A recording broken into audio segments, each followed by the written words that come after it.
बहुत दिन हुए, यहां एक फिल्म बनी थी चिराग जलता रहा।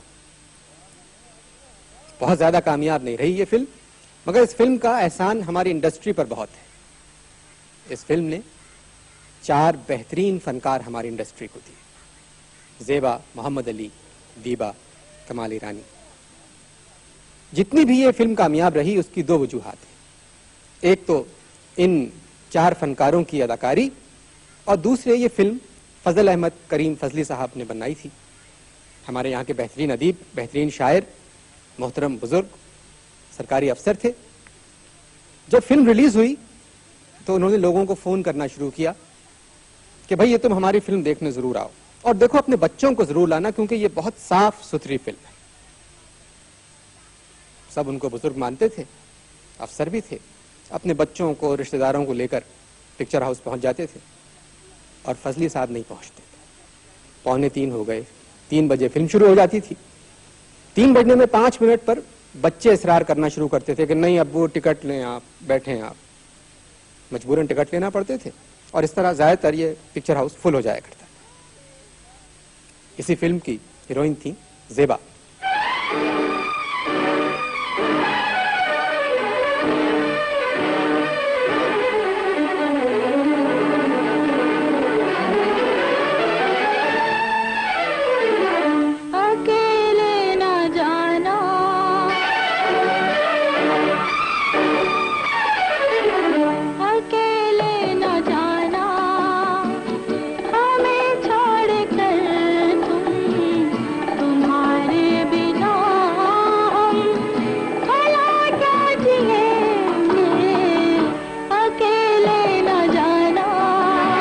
तशरीफ लाती हैं ज़ेबा।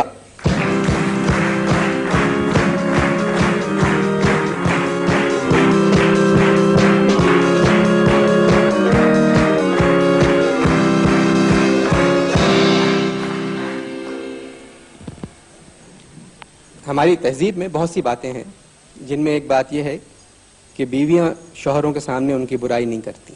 इसी वजह से पहले हमने आपको अकेले बुलाया है। आप यकीन रखिए, अगर वो पहले आए हुए होते और मैं बाद में, जो मैंने अब कहना तब भी वही कहती। मगर हमने एक बात सुनी है कि आप बाहर अली साहब को कहती हैं सुनिए, और घर में कहती हैं सुनो। तो ये सही है? तो इससे आपको पता चल गया ना कि ऐसे हालात नहीं है कि मैं उनके सामने कुछ नहीं कह सकती। अच्छा ये बताएं, अरसा हो गया आपको इंडस्ट्री में आए हुए, फिर अली साहब से शादी करने के बाद आपने इंडस्ट्री को ऐसे छोड़ दिया जैसे लड़कियां अपना मैका छोड़ देती हैं। नहीं, हाँ। ऐसी बात नहीं, मैंने बिल्कुल नहीं छोड़ा। आप यूं कह सकते हैं कि ये 3-4 साल मैंने थोड़ा सा कुछ और कामों में मसरूफ रही, और छोड़ने पे तो मैं बिलीव ही नहीं करती, क्योंकि आर्टिस्ट अपना फन कैसे छोड़ सकता है। ये ऐसी ही बात है कि कल कोई बैरिस्टर कहे कि मैं अपनी वकालत छोड़ रहा हूँ, या डॉक्टर कहे कि मैं डॉक्टरी छोड़ रहा हूँ। तो मैंने तो कभी सोचा भी नहीं छोड़ने का, लेकिन और मैंने हमेशा यही कहा है कि जब भी मुझे कोई अच्छा रोल, अच्छी कहानी ऑफर होगी तो मैं ज़रूर काम करूँगी। और आपकी इत्तला के लिए कि अभी हाल ही में मैंने एक फिल्म में काम जी, वो पढ़ा था मैंने जी। मगर हीरा पत्थर, चिराग जलता रहा, अरमान, एहसान, आग, जैसे जानते नहीं, बाजी, इन तमाम फिल्मों के बाद लोग चाहते थे कि आप मुसलसल काम करें। तो मैं तो करती रही हूँ। हाँ, फिर ये 3 साल का अरसा आपको कैसा लगा घर में रह के? देखिए, अच्छा लगा? वो भी अच्छा लगा, थोड़ा सा आराम भी कर लिया, और अब मैं काम कर रही हूँ। इससे पहले हम अली साहब को बुलाएं जल्दी। आपकी एक फिल्म थी ऐसा भी होता है जी। उसमें एक गाना था, हो तमन्ना और क्या जाने तमन्ना। अली साहब तुम रोजाना ही कहते होंगे आपसे ये, आपको हम मेहर सीमी से आपको एक गाना सुनाते हैं। तशरीफ लाती हैं मेहर सीमी।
और अब तशरीफ लाते हैं जाने पहचाने फनकार मोहम्मद अली। मैं आपसे कह रहा था कि अगर फिल्मी दुनिया में नहीं आते, वकालत करते, तो आज करोड़पति होते, क्योंकि फिल्म में इन्होंने कोई मुकदमा आज तक नहीं हारा। अगर मेरे मौजूद वकील इस्तेगाल से ये ऐलान कर दें कि इन्होंने किसी को कत्ल किया है, तो क्या अदालत आलिया बगैर किसी तहकीक के इनके साथ जमायत कर देगी? करके दिल का शीशा चूर ऐसे बैठे हैं हुजूर, जैसे जानते नहीं बैठे जानते नहीं है, जैसे जानते नहीं बैठे जानते नहीं। अल्लाह आप तो जिद करने लगते हैं। अल्लाह आप भी तो जिद करने लगते। शुक्र तुम्हारे बोर चेहरे के ऊपर हंसी तो आई। मेरी बीवी तुम्हारी बीवी? हाँ मेरी बीवी, वो बेवफा।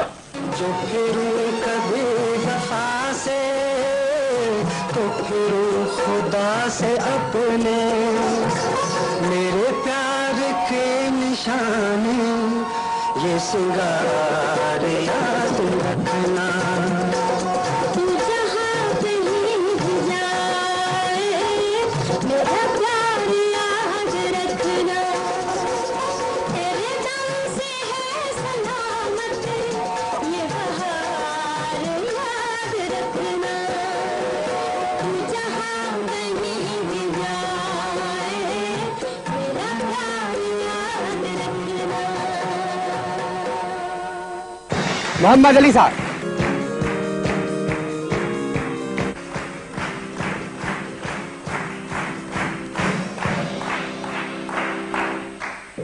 चराग चलता रहा से आपने भी अपना कैरियर शुरू किया।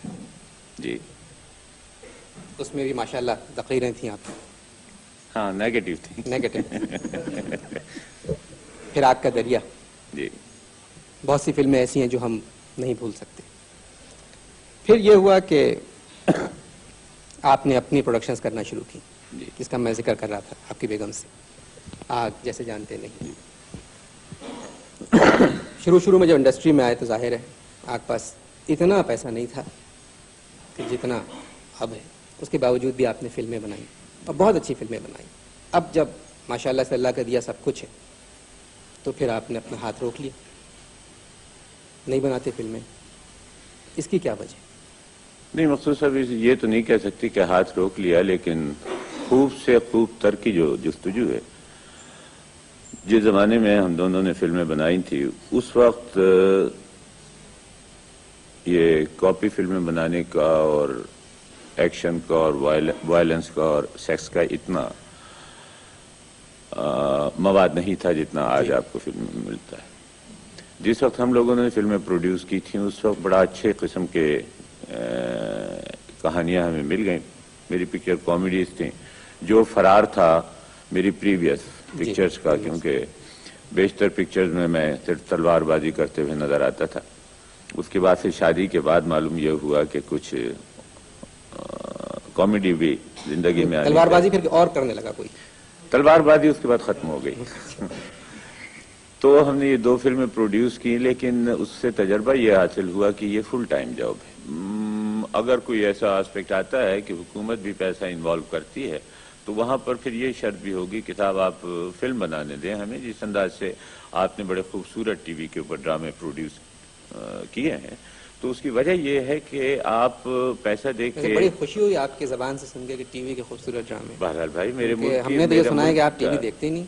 ना वो देखना न देखना वो अलग बात है, लेकिन जहाँ तक हिंदुस्तान की गली कूचों में मैंने अपने मुल्क के ड्रामों की तारीफ सुनी, तो एक मुहिब्बे वतन की हैसियत से मेरा तो दिल बढ़ेगा।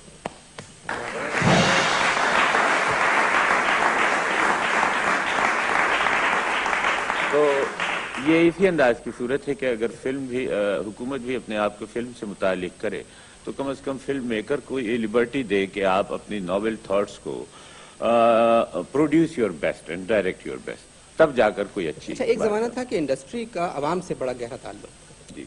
कि लाहौर में अगर सैलाब आ गया तो हम देख रहे हैं ट्रक पे आप और ज़ेबा बेगम बैठे हुए हैं, हाथ हिला रहे हैं, चंदा इकट्ठा कर रहे हैं। तो अब लाहौर में सैलाब आता है तो आप कराची आ जाती है। तो ये क्या फिल्म? हम दरअसल यहाँ के रोकने की कोशिश करते हैं कि यहाँ ना आ जाए। सैलाब न तो ये तो लाहौर, मिसाल दी मैंने। हाँ, सैलाब जहाँ भी आएगा इंशाल्लाह आइंदा भी पहुंचेंगे, अल्लाह ना लेकिन इस वक्त जो सूरत हाल है, इस वक्त ना तो कोई सैलाब है और ना ही उसको फेस करने के लिए कोई ज़रूरत है सामने आने की। इस वक्त हमारे मुल्क की ज़रूरत यह है कि दूसरे ममालिक को मद्देनज़र रखते हुए हम कोशिश करें कि जिस अंदाज की फिल्में बनाई जा रही हैं उन फिल्मों से थोड़ा थोड़ा हटकर आवाम को तशद्दुद आमेज और वल्गैरिटी की जो फिल्में मुख्तलिफ ममालिक से आ रही हैं उनको थोड़ा सा उससे दूर किया जाए। अच्छा, अगर फर्ज करें मैं एक फिल्म जी। बनाऊं मार धाड़ की, जिसमें मुस्तफ़ा कुरैशी भी, सुल्तान राही दोनों मेरे पसंदीदा अदाकार हैं, उसमें आपको भी लूँ मैं, अगर घोड़े पे आ रहे हैं वो गर्दन, तो आप करेंगे काम? मैं करता हूँ काम, लेकिन गर्दन नहीं उड़ाता। नहीं, गर्दन तो देखिए, आवाम की उड़ जाती बात है, ये नहीं, बात ये है कि अब तकरीबन 22-23 साल हो गए मुझे वहाँ रहते हुए, और बेशुमार प्रोड्यूसर्स ने ये चाहा कि पंजाबी फिल्मों में काम करूं, मुझे ज़बान से कोई वो नहीं है, लेकिन मैंने अर्ज़ किया था एक महफिल में कि साहब मैं पंजाबी फिल्म में काम करूंगा, ज़रूर करूंगा अगर कहानी अच्छी आप लेकर आएँ, इस वास्ते कि पंजाब ने मुझे फीड किया है, मुझे पाला है, लेकिन मैं पंजाब को बदनाम करने में पार्टी नहीं हूँ। जो कुछ भी आप करते हैं पंजाबी फिल्म में, आपकी एक फिल्म थी जिसका हम जिक्र करते आग, जी उसमें एक गाना था, यूं जिंदगी की राह में टकरा गया कोई, अभी तक है। और हाँ, और वो तो आग से पहले टकराया। इस गाने की तशरीफ ला रहे हैं खालिद वहीद।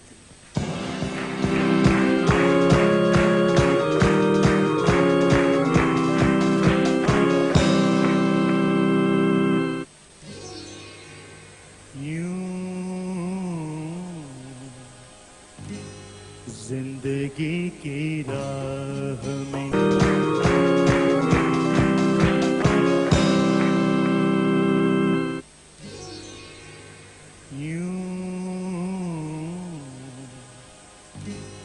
जिंदगी की राह में टकरा गया कोई, यूं जिंदगी की राह एक रोशनी अंधेरों में बिखरा गया कोई, यूं जिंदगी की राह में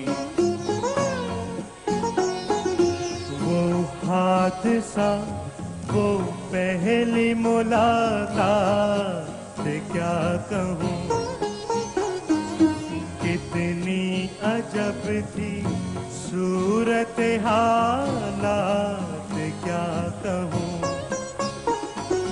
वो कहर, वो गजब, वो जफा मुझको याद है, वो उसकी बेरुखी की अदा मुझको याद है, मिटता नहीं है ज़हन से, यूं छा गया कोई, यूं जिंदगी की राह में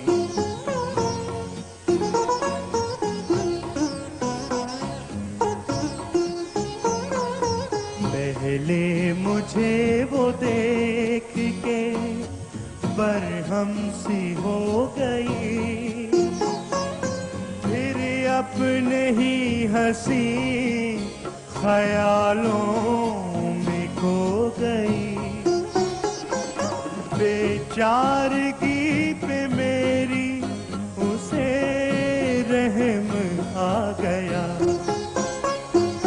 शायद मेरे तड़पने का अंदाज भा गया, सांसों से भी करीब मेरे आ गया कोई, यूं जिंदगी की राह में।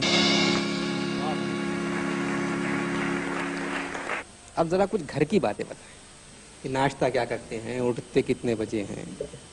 ये बहुत जल्दी उठते हैं, मैं इनके बहुत जल्दी उठने से बहुत तंग हूँ। तो फिर आपको कौन बताता है कि जल्दी उठ गए थे? यही बता देते हैं। आप बताएं, घर की जिंदगी जो है, ये तो फिल्मी जिंदगी तो देखिए साहब, घर की जिंदगी जो है वो मेरी जिंदगी तो आप दोनों बाहर जब आते हैं तो शाम इतने को बने 6 समरे बजे होते के हैं बाद कि- शुरू होती है। दिन की जिंदगी जो है वो मेरी घर की जिंदगी नहीं है। मैं काम शुरू करता हूँ मखसूसा तकरीबन सुबह 8 बजे, तो उसके लिए मुझे जल्दी उठना पड़ता है। और सबसे बड़ी मेरी कमजोरी ये है कि मैं किसी सोते हुए इंसान को उठा नहीं सकता, इस वास्ते कि मैं समझता हूँ कि सोते शेर पे लगाना। गहरी नींद जो है वो बड़ी खुदा की वदियत है। तो ये 1:30-2 बजे सोकर उठती हैं, अपने आराम से घरेलू काम किया, 6 बजे 7 बजे में वापस आया, उसके कुछ बाद कम कर घरेलू दीजिए। जिंदगी शुरू होती है। कुछ कम कर दीजिए। बहरहाल थोड़ा सा कम कर लीजिए। अच्छा, आप रेडियो सुनते हैं अभी तक? रेडियो सुनने का मौका तो नहीं मिलता, लेकिन जब भी रेडियो वाले बुलाते हैं जरूर जाता हूँ, चाहे कितने भी मसरूफ। अच्छा, एक हमारे यहाँ रेडियो की फनकारा है, आर्टिस्ट, वो मेरे ख्याल में पाकिस्तान की वाहिद रेडियो आर्टिस्ट हैं जिनके प्रोग्राम हिटलर ने भी सुने, क्योंकि वो दूसरी जंग अजीम से पहले से रेडियो पर है। और वही तशरीफ ला रही हैं अरशे मुनीर साहब।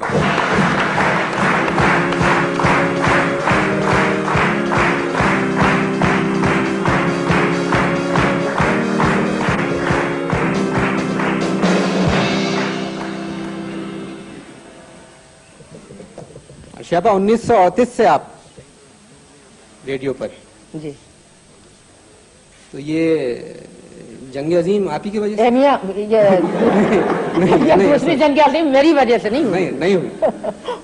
तो ये उस जमाने में जब आप रेडियो पे काम करती थी तो ये कैसा लगता था? बहुत अच्छा लगता था। यानी आप उस जमाने से रेडियो को पसंद करती हैं? जाहिर है। और जो घर वाले थे आपके, वो कहते नहीं थे कि भाई क्या तुम, पुराना जमाना था बिल्कुल वो, कि रेडियो वगैरह पे? बहुत सख्त नाराज होते थे, और बहुत से रिश्तेदार तो मेरे ऐसे हैं जो अब भी मुझे अपना रिश्तेदार नहीं कहते। तो एतराज तो नहीं करता था कोई उस जमाने में रेडियो पे काम करने वाला? नहीं साहब, मेरे घर वाले तो बड़ा सख्त नाराज थे इस बात से। और आप तो जमा गरारे वगैरह पहन के जाती होंगी? हाँ साहब, गरारे उस जमाने में मैं गरारे ही पहनती थी। अच्छा। तो एक दफा कुछ ऐसा इत्तेफाक हुआ कि मैं घर से अपने निकल के रेडियो जा रही थी और पैदल, और गरारा पहने हुए थी। जब मेन रोड पर आई तो एक ज़ईफ से आदमी थे, बहुत सूरत शक्ल से बहुत माकूल, हाथ में उनके तस्वीर थी, वो मुझे घूर रहे थे। इस जमाने में या उस जमाने में? उस जमाने में। अब वो मेरे करीब आए और आने के लिए, शर्म नहीं आती तुम्हें? तुम इस लिबास से बाहर निकली हो? अरे कम से कम अपने बाप दादा की अगर इज्जत बोल रही हो तो हम लोगों को क्यों तबाह कर रही हो? साड़ी बांध कर निकलो, कम से कम ये तो मालूम है कि कोई हिंदू औरत है, और गरारा पहन के निकल रही हो। अच्छा, ये बताएं, आजकल उस जमाने के रेडियो के प्रोग्राम और आजकल रेडियो और टीवी पे जो प्रोग्राम जी, कुछ बस यूं समझ लो मियाँ कि आजकल जो रेडियो टीवी पर प्रोग्राम हो रहे हैं उनको ठीक करने के लिए तीसरी जंग अजीम की जरूरत है।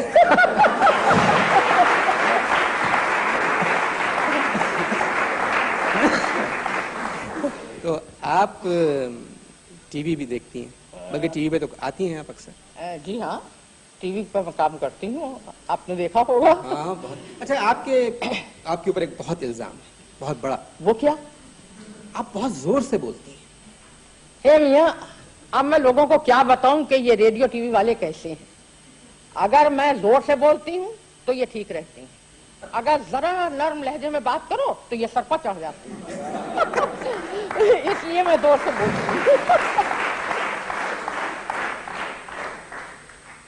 टेलीविजन के ड्रामे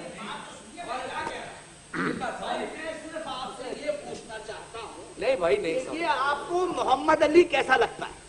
क्या मतलब? क्या ये मोहम्मद अली आपको कैसा लगता है? आफत। अच्छा, क्या टॉप का है?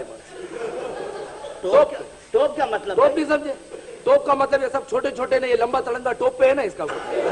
अच्छा, आफत है ना? हाँ, गजब का है, लंबा तड़ंगा ने, शकल भी माशाल्लाह, क्या बात है। हाँ।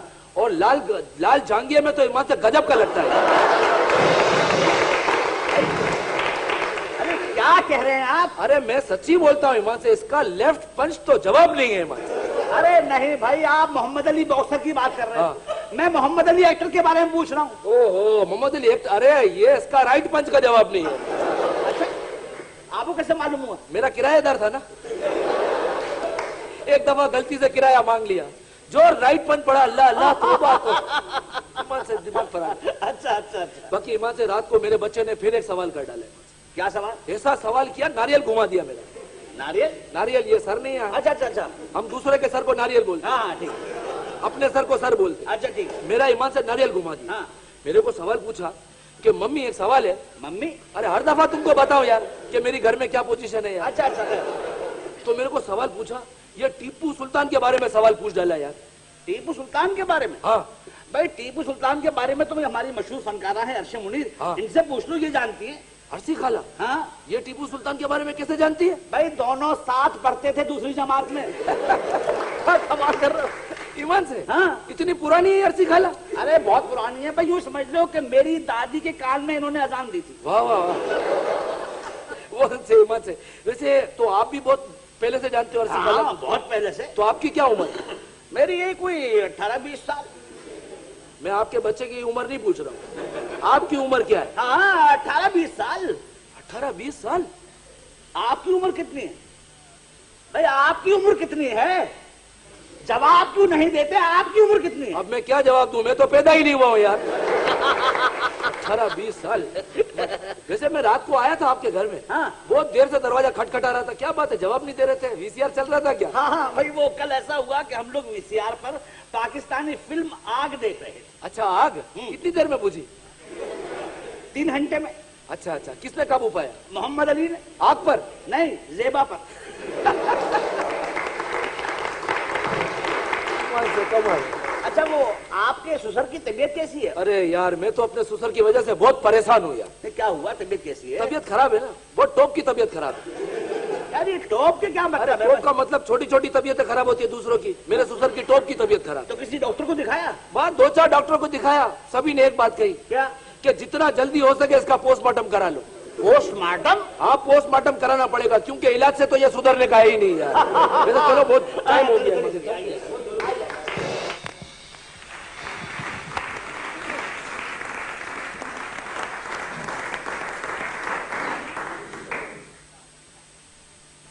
इक्कीस साल से एक साहब हम लोगों को खुश रखने की कोशिश कर रहे हैं।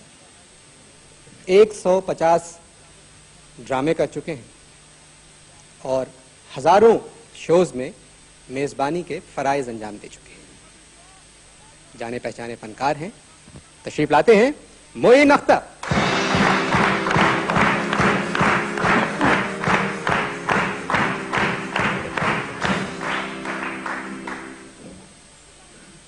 कि थिएटर के बारे में कई दफा मैं सवाल कर चुका हूं लोगों से कि ये बहुत बिगड़ गया है।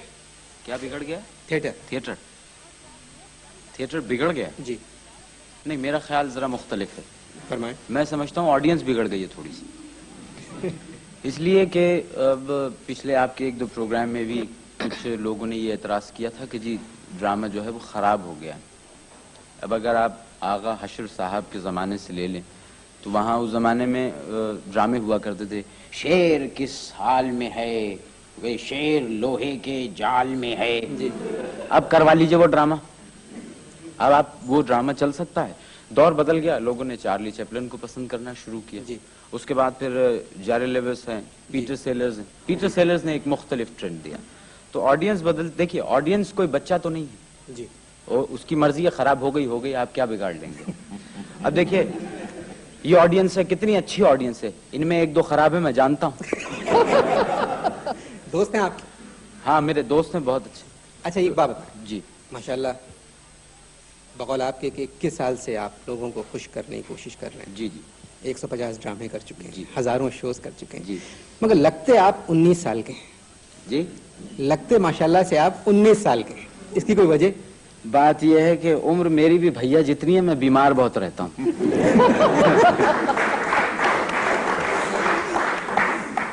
किसी ने मुतासिर किया आपको? भैया ने?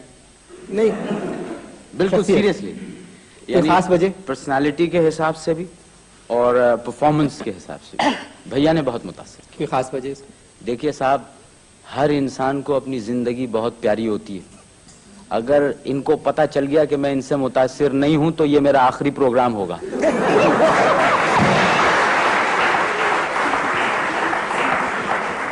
अच्छा, टेलीविजन पे आ गए, स्टेज पे आ गए, आप रेडियो पे काम करते हैं। जी जी। फिल्म की तरफ आप कभी? नहीं साहब, फिल्म में एक खौफ मुझ पर हमेशा से रहा कि मैं फिल्म का कामयाब एक्टर नहीं बन सकता, इसलिए जब भी ऑफर आई तो मैंने उसे रिग्रेट कर दिया। लेकिन एक जो पहली ऑफर आई थी उसके बाद तो बिल्कुल ही हौसले खत्म हो गए थे। मेरे पास सुबह एक डायरेक्टर साहब तशरीफ लाए, नॉक हुई, दरवाजा खोला गया, उनको बिठाया गया।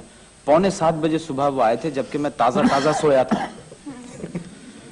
उठवा दिया साहब, मैं उठ के आया, मैंने कहा जी फरमाइए। कहने लगा हम एक फिल्म बन रहा है। बोला आपसे कौन है?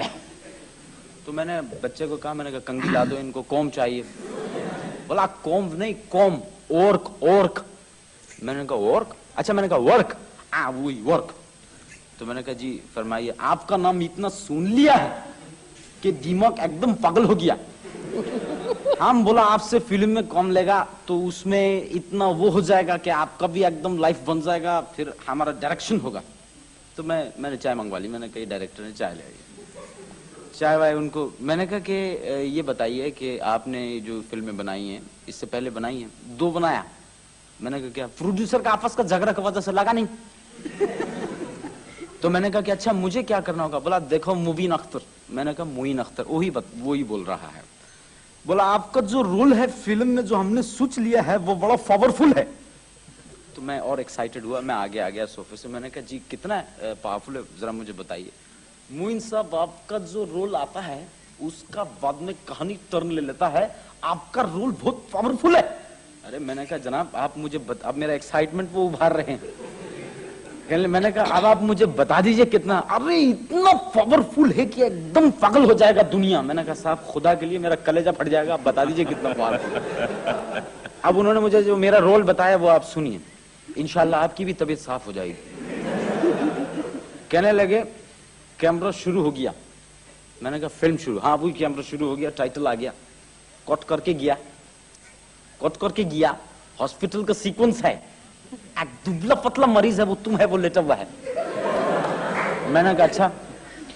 एक तुम्हारा हाथ ऊपर है जो नर्स का हाथ में है, सामने एक नर्स है, उसका बराबर में एक डॉक्टर है। मैंने कहा अब मैं और एक्साइटेड हुआ। बोला मोइन साहब आपका रोल बहुत पावरफुल है। अरे मैंने कहा बताइए तो सही आगे क्या हुआ।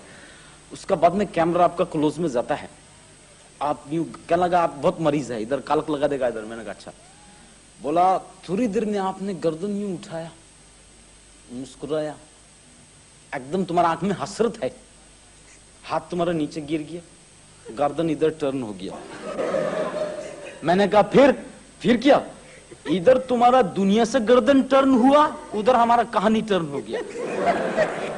ये कैसा अपना बनाया हुआ है वाकई? नहीं, इसमें कुछ मिलावट है, कुछ सही है इसमें।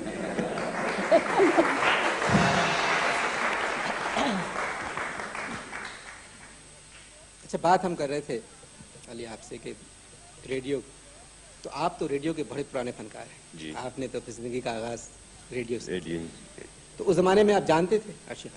जी, आपस में मिला और आपस से बहुत कुछ सीखा है मैंने, और उसी का नतीजा है कि आज मुझे बड़ा फख्र है कि मैं आपा के साथ इस प्रोग्राम में शरीक हूँ। ज़ेबा, आप पहले कोई ड्रामे वगैरह देखे आपने टीवी पे? जी। और जो बात हमने कही कि बहुत जोर से बोलती हैं, इस पे कुछ कहेंगे? ये खुद जोर से बोलती हैं, इस पे भी देखे। जी नहीं, आप मेरे लिए कह रहे हैं, घर की बात कर रही हैं। वो खाला हमारी बहुत सीनियर आर्टिस्ट हैं। हाँ, यानी उस जमाने की आर्टिस्ट हैं जब मैंने इनको खामोश फिल्मों में बोलते हुए देखा। और अब भी रेडियो आप ऑफ कर दीजिए तब भी खाला की आवाज आती है। मैंने कहा कि ये क्या किस्सा है, मैंने प्लग उसका निकाल दिया, कान लगाया तो आवाज आई, हटाओ। एक फिल्म थी हमारी दुपट्टा, इसमें फिरोज निजामी की म्यूजिक। कौन सा पट्टा? दुपट्टा। उस फिल्म का एक खूबसूरत गाना है, तुम जिंदगी को गम का फसाना बना गए। मैडम ने गाया था, यही गाना गाने के लिए तशरीफ ला रही हैं बेंजामिन सिस्टर्स।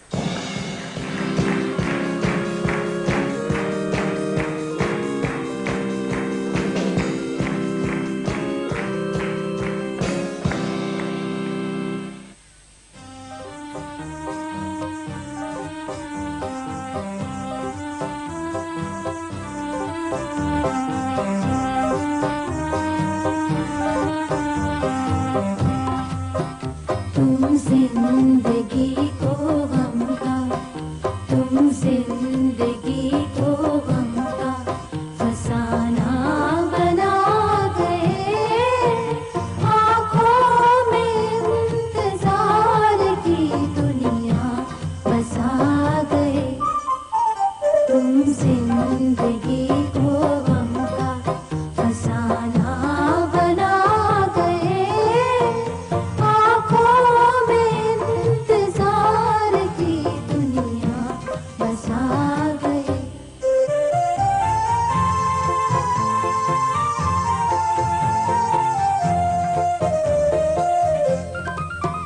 तुमसे थी मेरे प्यार की दुनिया बसी हुई,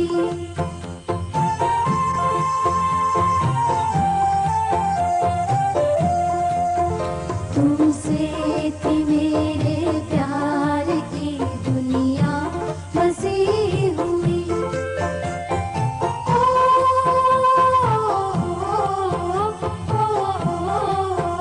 तुमसे थी जिंदगी के अंधेरे में रोशनी, तुम क्या गए चराग मोहब्बत बुझा गए।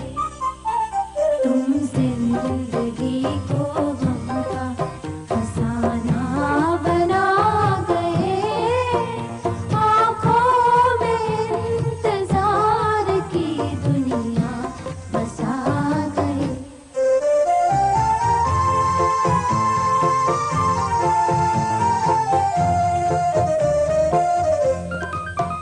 दुनिया उजड़ गई मेरे सब्रो करार की,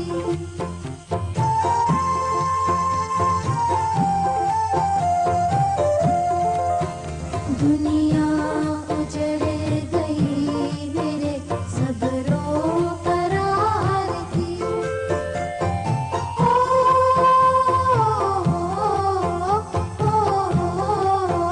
रो रो के रात काटती हूँ इंतजार की, जब चांद पर नजर पड़ी तुम याद आ गए।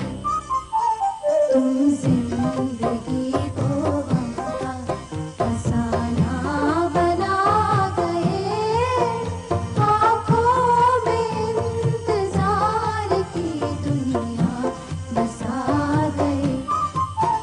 तुम जिंदगी को गम का फसाना बना गए, आँखों में इंतजार की दुनिया बसा गए।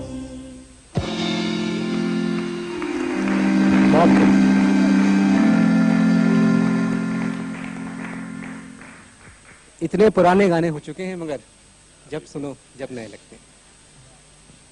आपको गाने का शौक नहीं? सुनने का बहुत शौक है और आज बहुत खुशी हुई, ये माशाल्लाह बहुत अच्छा गाना है। बहुत अच्छा। ऐसा आपको कभी गुलकारी से दिलचस्पी नहीं आई? तो ये सूरत ये है कि क्योंकि आप बोलते तो सुर में हैं। अगर किसी गाते बहुत बेसुरा है। बेसुरा होता है। किसी गाने को अनपॉपुलर करना हो तो मुझसे गवा दें। अच्छा आशिया पर, ये आपने तो फिल्म में भी काम किया है।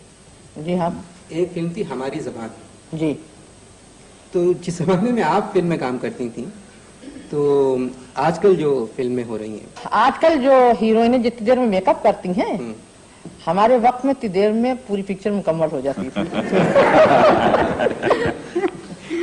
ज़िया बेगम इस पे आप कुछ कहेंगी? जी मुझे मालूम नहीं कि कितनी देर में फिल्म कंप्लीट होती है, क्योंकि मैं तो 1 घंटे में तैयार हो जाती हूँ, बहुत हो तो कह नहीं सकती। मोइन अच्छा, आपने ये जो मस्खरापन, माफ कीजिए, एक मिनट, ये नहीं नहीं, मैं गलत लफ्ज निकला, ये बात बढ़ जाएगी, खामखा लड़ाई झगड़ा हो ये जाएगा। आपने ये स्टेज पे जब नहीं, आपने मस्खरा कहा कैसे, पहले तो ये बताइए आप। नहीं, मैं आप एंटरटेनर कह लेते, नहीं, आप फनस्टर कह लेते, नहीं, बताइए। नहीं, मेरी गलती, मैं माफी आप चाहता हूं। सुन रही हैं, बैठी हुई है ना खाला, कोई बात तो ये बताएं, 21 साल से जो आप हंसा रहे हैं, जी, तो ये फनस्टर कह लेते, नहीं, बताइए। नहीं, मेरी गलती, मैं माफी आप चाहता हूं। सुन रही हैं, बैठी हुई है ना खाला, कोई बात। तो ये बताएं, 21 साल से जो आप हंसा रहे हैं, जी, तो ये कहाँ से, किसी मतलब क्यों कर रहे हैं? क्या आपका कोई मतलब वजह ये क्या कि है मैं इसकी? पैदाइशी मस्खरा हूं? पैदाइशी कोई आदमी मस्खरा हरगिज नहीं होता। कभी आपने ये सुना कि भाई अब्दुल कय्यूम के वहां 7 पाउंड का मस्खरा पैदा हुआ है? नहीं, मेरा मतलब ये नहीं था। मेरा मतलब इससे फायदा क्या हुआ आपको?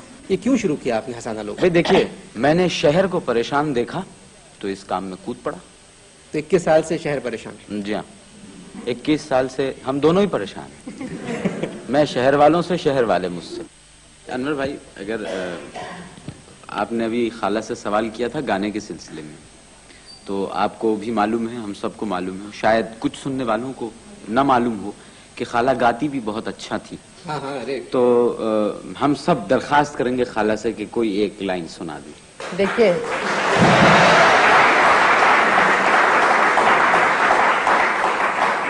देखिए, हम फनकारों में ये होता है कि जब ताली पिट जाए तो फिर सुनाना पड़ता है। अब वो तो मैं सुना दूंगी। जी। अव्वल बात तो ये कि अब न तो वो उम्र रही गाने वाने गाने की, ये बच्चों का काम है कि गाएं। नहीं, आप डरे मत, क्योंकि देखें, अगर उनके सुर अगर साथ छोड़ दे तो इसमें परेशान होने की बात नहीं है, क्योंकि आप तो थोड़ी देर गाएंगी। टीवी पे तो लोग आधा घंटा गाते हैं। हम लोग बर्दाश्त करते हैं। मैं क्या गाऊं, क्या खाला कुछ भी सुना दीजिए, ईमान से कुछ नहीं याद आ आज रहा है। सुना दीजिए। वो जो आप एक रिकॉर्ड था आपका सन 36 का, आपने मुझे सुनाया था, चलो हाँ, कोई ऐसी बात नहीं है। एक लाइन सुना दीजिए। नाकाम ये इश्क या कामयाबी, नाकामी ये इश्क, नाकामी ये इश्क या कामयाबी, दोनों का हासिल खाना खराब।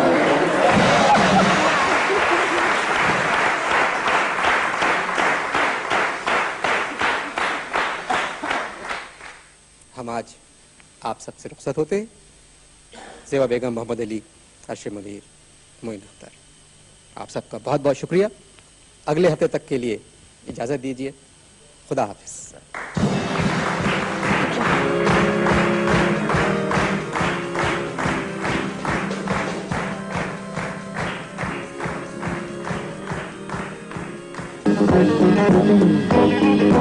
Thank you.